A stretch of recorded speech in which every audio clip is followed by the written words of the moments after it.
So when I got there, the auctioneer said, I have to qualify you.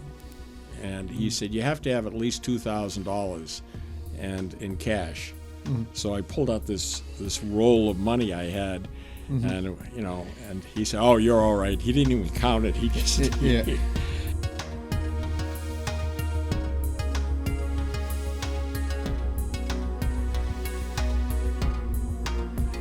All right. Where's the camera at? The camera's right there. All right. All right. You just look at me. Don't worry about it.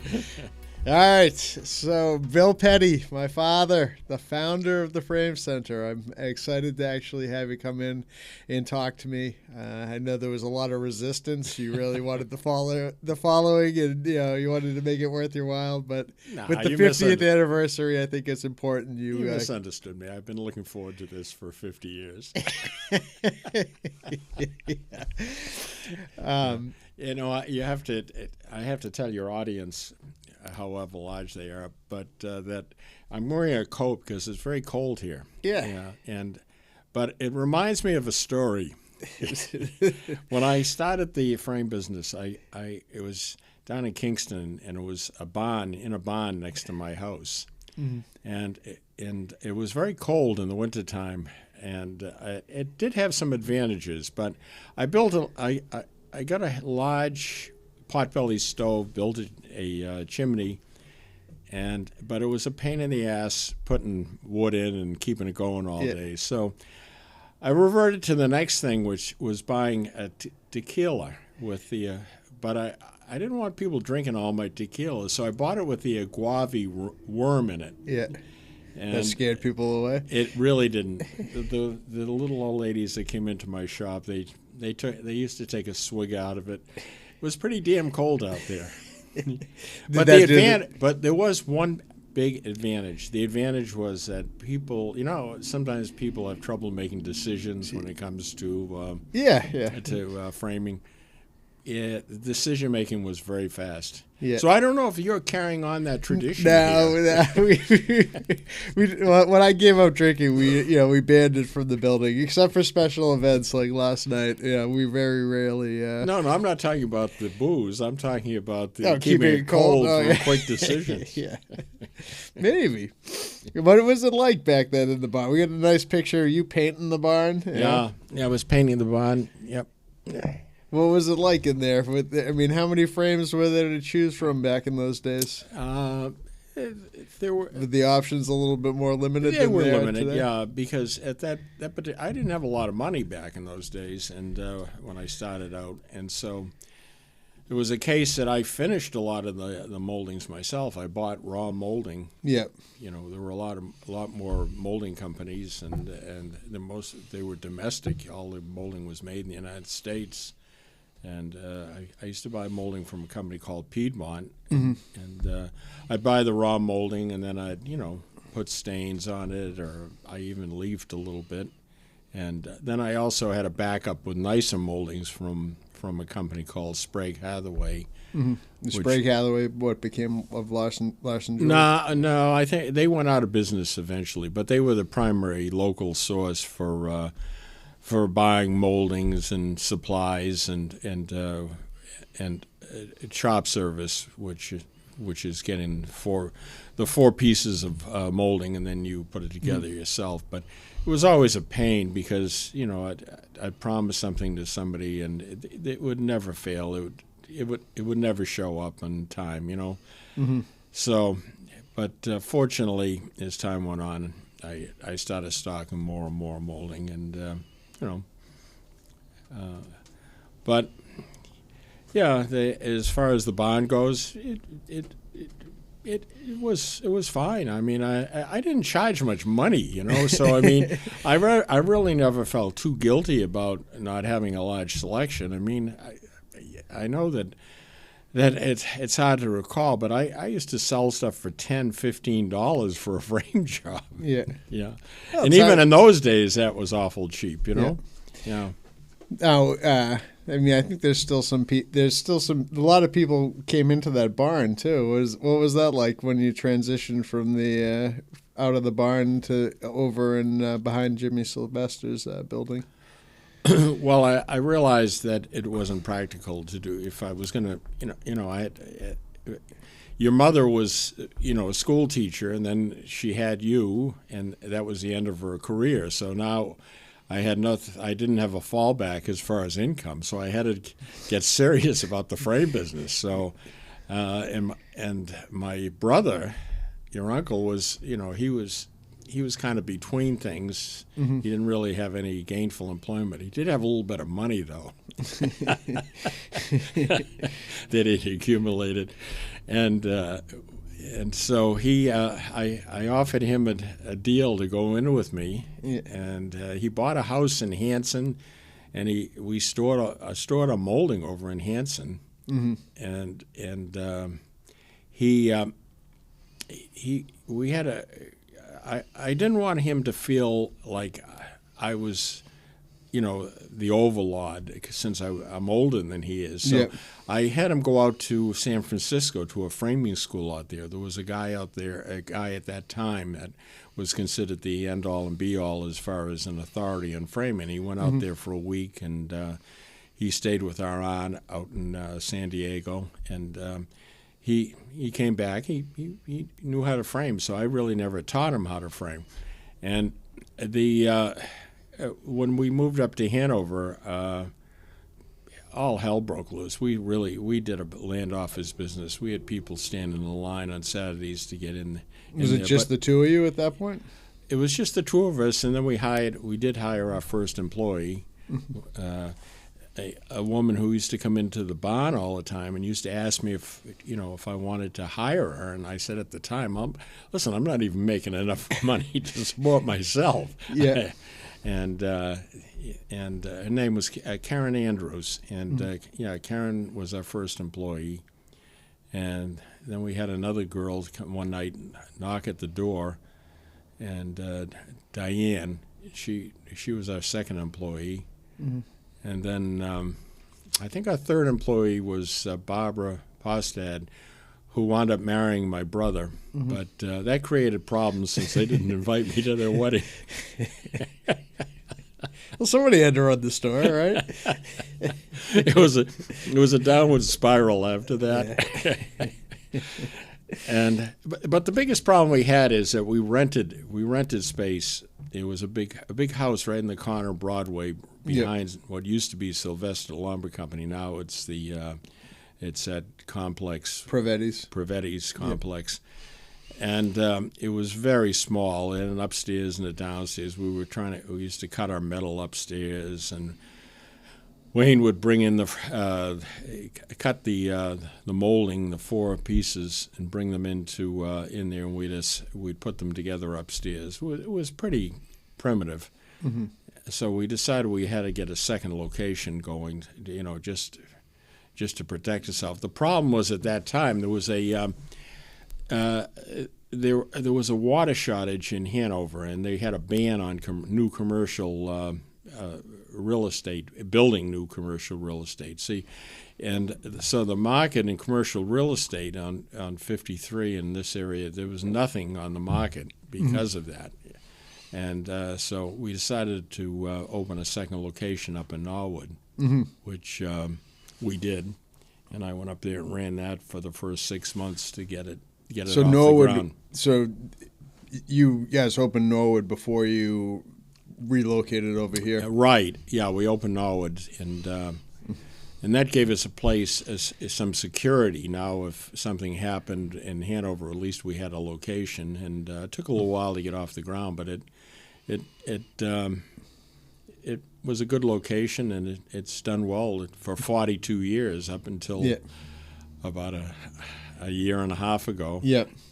And we finally closed it, which was really kind of sad. I didn't think I was attached to the framing business, but I guess I was. It really took a number on me. Yeah. And but anyway, it is what it is. Yeah. But we owned the building, so that was the big advantage, and that was a primary goal of mine, to own the real estate wherever we were. And then the building that we're in now, or what was the beginning of the building we are in now, came available, and okay, and if you can imagine, this was the original building right here. What was it? What was in here before? Geez, I think it was a pool company, swimming pool company. They sold. I don't know.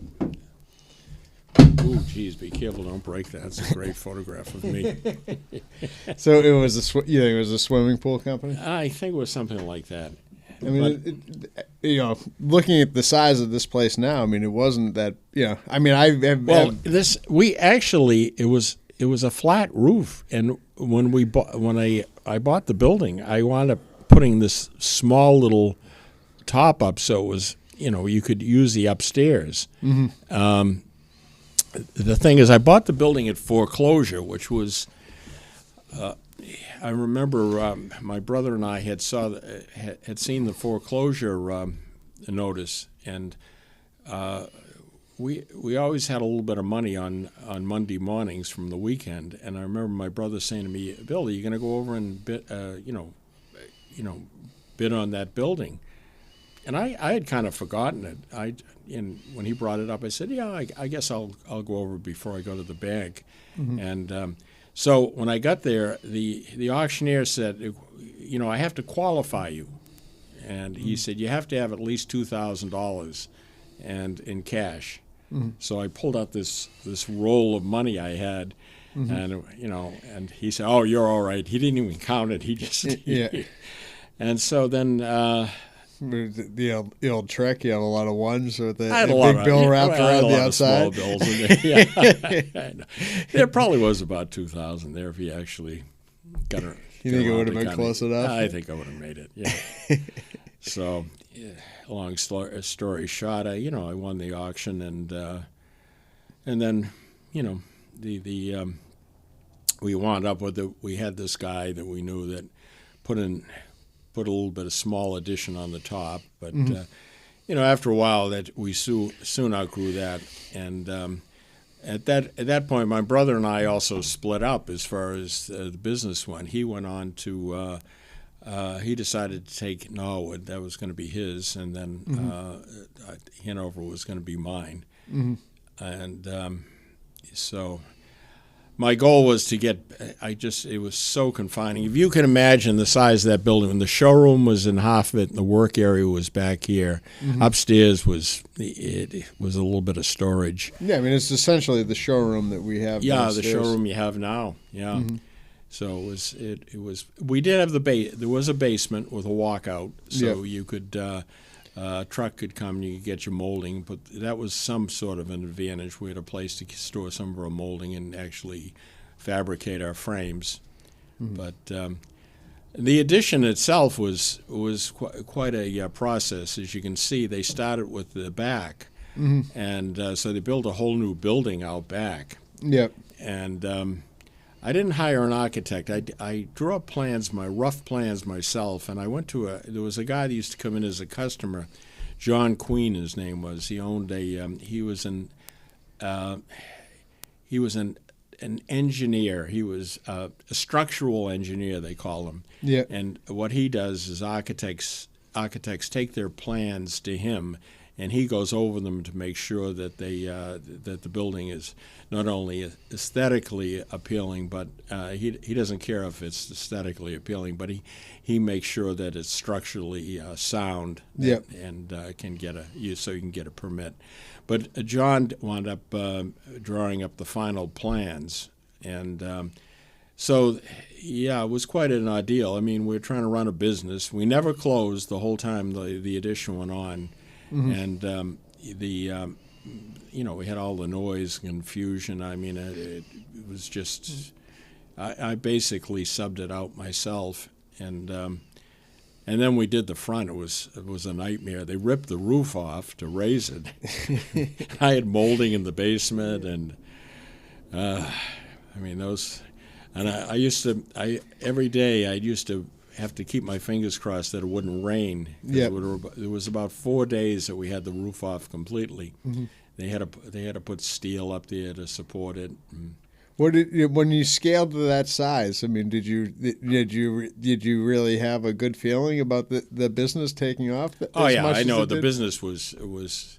When you say molding, do you mean materials to make the frames? That's correct. Okay, Yeah. you should. I Yeah. think, clear Yeah. that up a little bit because I'm a little confused. So I think maybe the viewer just So when you say molding, you mean like actual materials? Yeah, to build yeah. So we buy like a lot of the pre-finished moldings in like 10-foot lengths. So there's like a lot of boxes of molding, tubes filled with molding. Yeah. I think that's interesting to know. Yeah. That's Yeah. cool. Yeah, a lot of frame shops don't do that. They order what are called chops, and what chops are is they order the 4 pieces of molding, and then they either put it together themselves, or sometimes they order the frames all put together, and which is one reason most frame shops have higher prices than we've ever had, because we're able to offer our framing a little bit cutting less out money. a distributor, right? Yeah, cutting out a distributor, cutting out one portion of the pricing equation.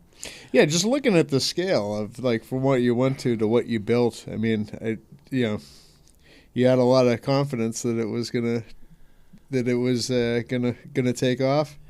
Yeah, I was pretty sure of myself at that point. I mean, things were going pretty well. I mean, we did a big business even when it was small like that. I think I had at that time probably 5 people that worked for me in that little small space. Where'd you put everyone? Tight quarters? It was tight quarters, yeah. Yeah.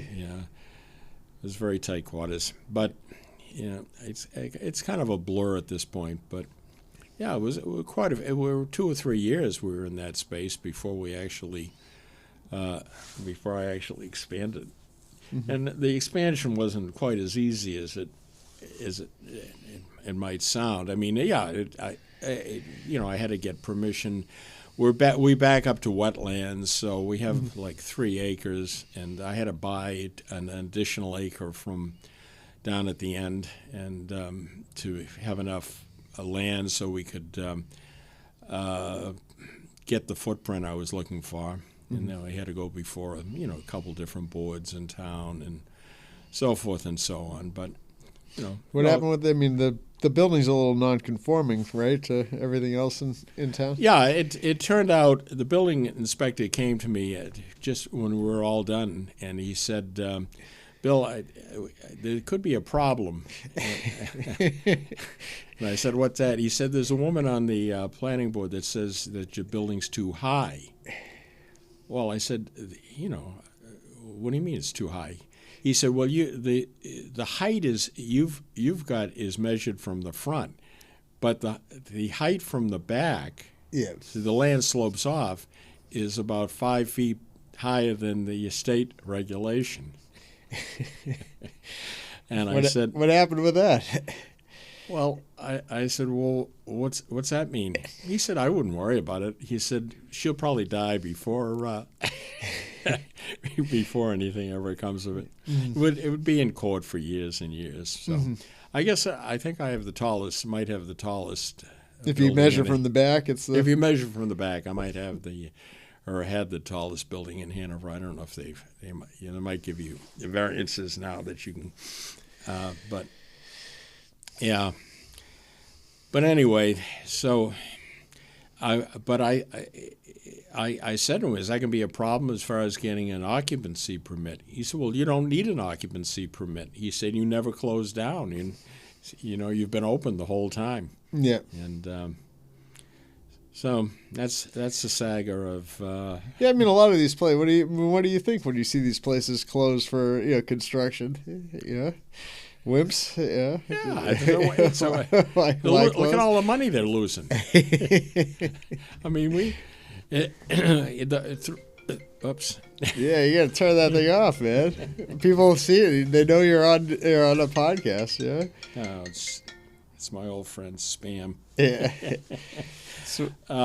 Well, see, that took. I mean, that construction probably took. Oh, geez. A year and a half. If we'd closed down, that's a lot of income to lose. Yeah. I mean, yeah, it was kind of chaotic, but it didn't hold people back. Yeah. They came in, and I don't think our volume dropped off at all as far as sales volume went. But yeah. Yeah, I mean, did you think this place would be as packed to the gills as it is with stuff now? Yeah, I mean. Yeah, I mean, it's an old saying, vacuum, but nature it hose at a vacuum, which I guess means that things always fill up. You create the space, and it's filled up. Mm-hmm. Yeah. What do you think of it when you see this stuff now? I got an itchy nose. I don't know what that means. Does that mean you're coming into money? Yeah, go ahead. What's that? If it When you come in now, I mean, is this what you envisioned, or is this, Yeah, it's too nice. I mean, I think it defeats my whole original philosophy, which was, you wanted to maintain a look of, it was like maybe the Building 19 look that when you went in there, it wasn't nice. So they could justify the prices. Well, when it was the way I used to have it, you've done a great job. It looks so much nicer than it was back. Not that it was a dump, but it started getting old after a while. I had, when it was first finished and I had the carpet down, everything else looked pretty spiffy. But as the years went by, it started looking a little old. It needed a redo, which you did do, and it looks great now. But yeah, I'm pleased. I think you've done a great job. Mm-hmm. Yeah. But of course, all the hard lifting was done for you. Yeah, no. Listen, I'm aware. That's why I'm letting you sit in that seat. Yeah. Yeah. Well, that's nice of you. Yeah, I've watched your podcast, and I've always said, boy, I'd love to sit in that seat someday. You didn't have the same approach. You don't. Yeah. I mean, I feel like you're. I mean, the Frame Center has always been a resource for artists, and I mean, I think that you've probably had a number of pretty well established artists that you've had relationships over the years, right? Yeah. I mean, that one painting that we found. I mean, you had a lot of dealings with Marshall Joyce when. Yeah, Marshall Joyce was a good friend of mine. He really got me. Got me off the ground to some extent, because he used to. For people that don't know, Marshall Joyce was a very well-known artist and very good marine artist, and he used to have classes at his house down in Kingston. Was he located close to where you? Yeah, he was right around the corner from where I was. His house was on the Jones River, and he used to send people over and tell the people, at the end of his class, after they completed a painting, I think they'd go take 3 or 4 classes, and they'd basically do a clone of what his style was. Had you known him before you opened the frame store in the barn, or did that relationship start from? No, I really didn't know him beforehand. I'm not sure exactly if he had stopped by the barn one time when I first opened, or if maybe I stopped by and introduced myself to him. I'm pretty sure he came by the barn. And but he sent a lot of people over. Another thing, talking about artists, that I did do early on when I was at at the barn, was I used to I remember giving a class to the Duxbury Art Association. I believe it was the Duxbury Art Association, and I brought my mat cutter over and showed them how I cut mats and walked them through the whole thing of how to do a framing job. And then answered questions. And that was early on, so. So educating. Yeah, educating and developing. Getting my name out there so they knew that there was somebody that did framing. And when I had the barn in Kingston, because I lived next door, I didn't really want to have a big sign out there. So I had. It sounds crazy now, but I had. 2 large numbers, 92, which was the address. Yep. 92 Summer Street. And that's what I went by. I used to send out, and all my advertising was direct mail, which I did myself. Yeah. And So what I used to do when I first started, I sent direct mail pieces to Duxbury. I used to get the voters list, and I would be selective, find the age bracket I was looking for that I believe were, the primary customers for framing. And I sent it out, and the only thing on it was 92 Summer Street, and so people had a little trouble sometimes finding me, and which was kind of was probably not the best marketing approach. But here again, like I say, I live next door, and I didn't want to feel like we were living over the business, so to speak. So but even with that and with the limited amount of direct mailing, business did pretty good at the barn, but not to the point that I could really make a serious living out of it. And that's the other reason we moved up to Hanover. I moved up to Hanover. Yeah. So back to Marshall Joyce. I mean, I assume you've had pretty strong relationships with a lot of artists over the years, right? I mean, Marshall Joyce, and he was Michael Keene's teacher too. You said, yeah. Michael Keene. I remember Marshall talking about Michael at the time, and he was saying that Michael worked at the Hanover shipyard. Yeah. He was, where they used to build boats. For your audience that's not old enough to remember. And but Michael used to take classes, and he wanted to be an artist. And I remember Marshall telling me the story that one time Michael, just in the middle of a class, just threw down his brushes and just stormed out of the classroom. And Marshall went out after him. And Michael said, "Well, no, I'm just never going to make it as an artist. I've had it. I'm leaving." And Marshall talked him into going back in and to continue the fight, so to speak. Continue to push himself. And for people that don't know, Michael. He died a few years ago, but he was an extremely good artist, and his paintings, brought a lot of money. I mean, he used to. Yeah, no, he was. I think he was considered one of the, the top. I don't know if it's called a marine painter or But he was kind of a big deal. He was a big deal. Yeah. Yeah, and I think there's tons of artists that that still that are still coming in, and and a few that I've even had on the podcast over time that are from the early times, and it's nice to think that we you but like we've kind of contributed to the art associations and the art community here on the South Shore. Yeah, you probably get along better. You have a nicer personality. I'm kind of grouchy at times. Get out of here. I know it's hard to believe, but yeah, I've been known to, kind of snap at people. Yeah. I think I've had this conversation with Bettina. Yeah. Have you? Yeah. Bill the Pill and Wayne the Pain. Yeah. I think I've heard those terms. Yeah. Well, I won't get into individual personalities and my experience with them, but I think time heals all wounds. I think that most of them still hold you in a good light. Yeah. I like Bettina. She was very nice. Yeah. She's very nice. But did she come in at the barn too, or was she just when she were over in Hanover? I think she used to go into Norwood before she came down to Hanover. I think she used to live in Norwood, or she grew up in Norwood, or her father was an artist or something. Both of her parents were. Yeah, I can't exactly remember. And but she did wind up down here. She did work. She came to work for me for a brief period of time. Yeah.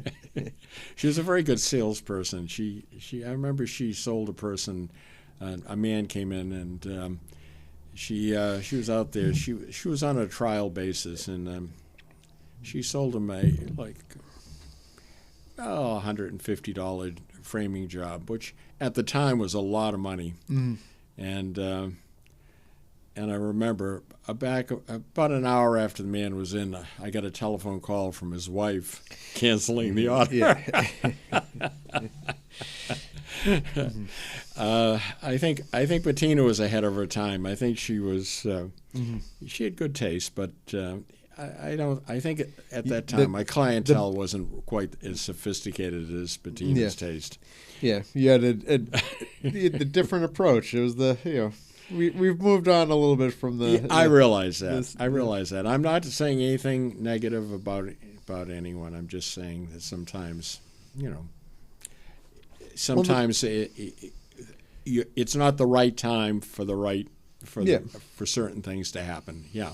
Yeah, no, I mean, I think the business has evolved over time, and I think that in the spirit of the 50th year of the business, I'm happy that you came in and to tell a few of the stories about what it was and the evolution of it, and it certainly wouldn't be here without without some of the people that have worked here for decades and some of the people that spent time working here. Absolutely. I think everyone, even some of the people who worked here that I really didn't get along with that well, and maybe even had to terminate, but they all made a contribution. Yeah, no, I mean, I mean, I think your contribution's probably is probably a very important one, and I'm glad to carry on the legacy and to be a part of it. And it wouldn't be what it is without you, without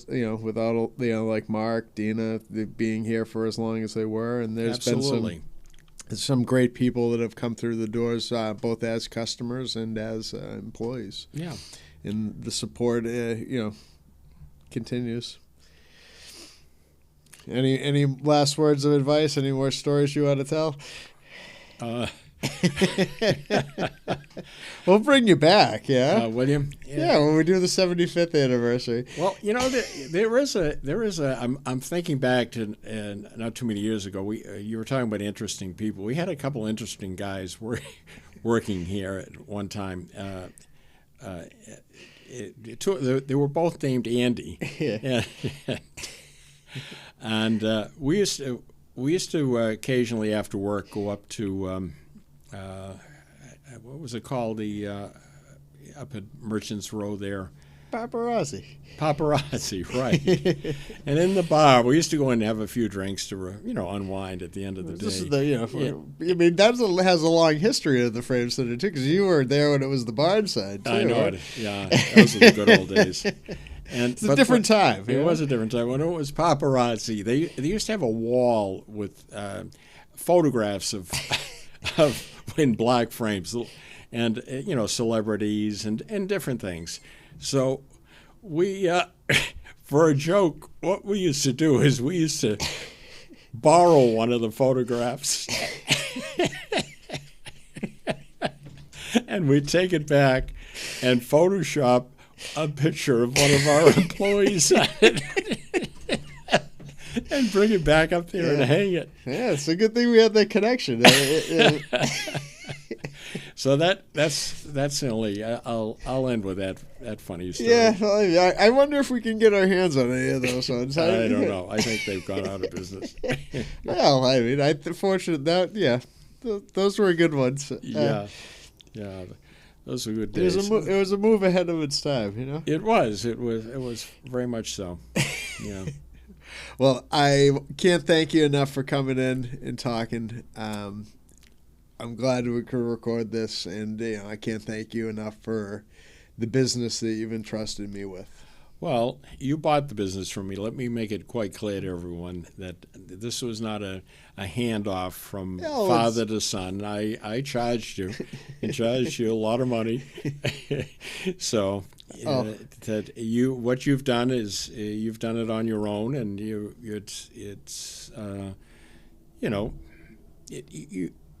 you've done a great job, and I'm very pleased. If a business, somebody told me once, a business is like a child, and it's once you especially when you started right from the beginning, and it would have been very difficult for me to sell the business to a stranger or I'd probably still be working here. So it worked out very well for you, and it worked out well for me. Well, it did. I mean, I had spent a lot of time here, You did. because of circumstances and, debts to be paid off. So it's been a pleasure. And, Do you want me to tell another funny story? Yeah, I'll go ahead, yeah. The time I fired you? Yeah, you fired me on numerous occasions, yeah. Okay, I guess we'll end it then. I won't go. Yeah. Yeah, I mean, it's a bumpy road, yeah. It is, yeah. Well, like I said, I can't thank you enough, and the place wouldn't be what it is without you. I find myself in. I don't know if I would have been the person that could have been the founder of a place like this, but being the second generation, I'm able to. You establish something that makes me a living, and now because of that, I feel like I'm given the opportunity to make more of a difference. Something that when you were founding the business, I don't think you could really focus on, because you had to focus on just getting a paycheck and supporting a family. That groundwork's already been laid for me, so I get to go and do things that are a little bit more, the risk isn't there as much, and I appreciate that. And hopefully the whole art community that we spend a lot of time focusing can appreciate what you built. Well, thank you. It's been a pleasure. All right. Okay. Until next time. Sounds good.